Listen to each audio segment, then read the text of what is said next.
Ukraine has enough weapons to begin its counter-offensive against Russia, and the operation will give the country the victory it needs to join NATO, Foreign Minister Dmytro Kuleba told Reuters on Monday.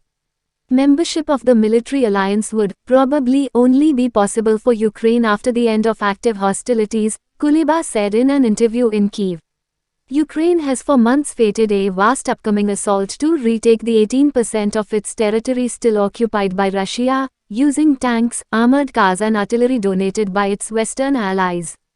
Ukraine's deputy defense minister said on Monday Kyiv was shifting to offensive operations on certain fronts but dismissed an earlier claim from Moscow that a major Ukrainian assault had taken place.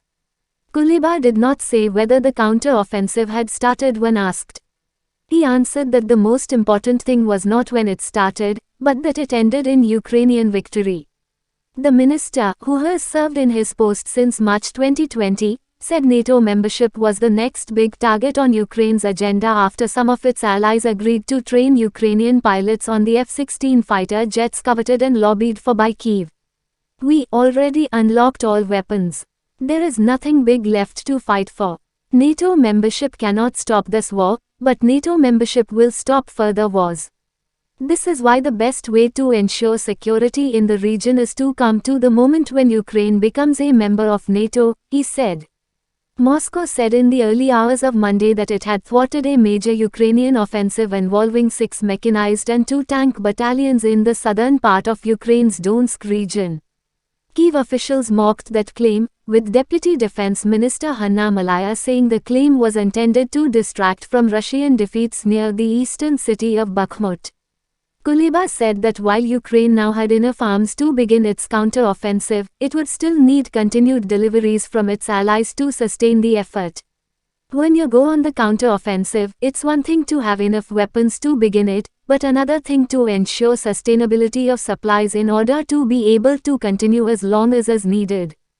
Kuleba said he was pretty confident that Kyiv's partners would continue to supply arms until Kyiv reached its goals, but acknowledged they would face difficulties around production capacity. Earlier this year, NATO increased targets for stockpiling ammunition, saying that Kyiv is burning through shells much faster than Western countries can produce them and allied stocks are badly depleted. It is crucial for partners to ramp up production of weapons, not only for Ukraine but for themselves. This can be done, this is being done, but I think that efforts must be stepped up, Kuleba said. Asked whether he was concerned that Saudi Arabia's recently announced oil production cut would help fellow major oil producer Russia, Kuleba said the decision was influenced by broader factors, but that any move that would help Russia make more money was still unwelcome. Speaking about recent raids into the Russian border region of Belgorod conducted by anti-Kremlin Russian volunteer militias which say they are backed by Ukraine, Kuleba cast the violence as an internal Russian matter and said it was none of his business. US and Belgian officials earlier said they were investigating the possible use of Western weapons by the militias